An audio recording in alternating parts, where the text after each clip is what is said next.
തിരുവനന്തപുരം പാലോട് ദമ്പതികൾ ആത്മഹത്യ ചെയ്തു. പാലോട് നാഗര സ്വദേശികളായ അനിൽകുമാർ, ഭാര്യ ഷീബ എന്നിവരാണ് മരിച്ചത്. കടബാധ്യതയെ തുടർന്നാണ് ആത്മഹത്യ ചെയ്തതെന്നാണ് പോലീസ് പറയുന്നത്. കൂടുതൽ വിവരങ്ങളുമായി ചന്തു ചന്ദ്രശേഖർ ചേർന്നുണ്ട്. ചന്തു, എപ്പോഴാണ് ഈ ഒരു സംഭവം ഉണ്ടാകുന്നത്?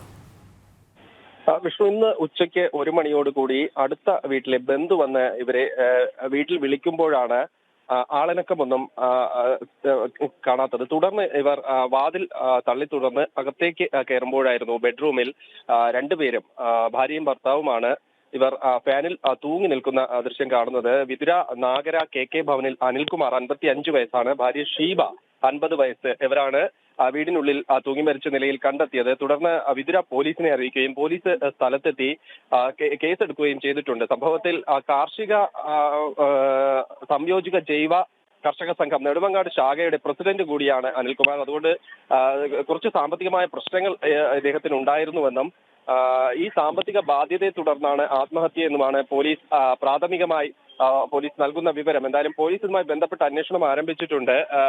ഈ അസ്വാഭാവിക മരണത്തിന് കേസെടുത്തിട്ടുമുണ്ട്. വിതുര പോലീസാണ് കേസെടുത്തിരിക്കുന്നത്. 2 പേർ മാത്രമാണ് വീട്ടിലുണ്ടായിരുന്നത്. ഉച്ചയോടുകൂടി ബന്ധു വന്ന് വിളിച്ചപ്പോൾ ഈ മരണം തുടർന്ന് ഇവർ വാതിൽ തള്ളി തുറന്ന് അകത്തേക്ക് കയറിയപ്പോഴാണ് ഇവർ ഫാനിൽ തൂങ്ങി നിൽക്കുന്നതായി കാണുന്നത്. വിഷ്ണു.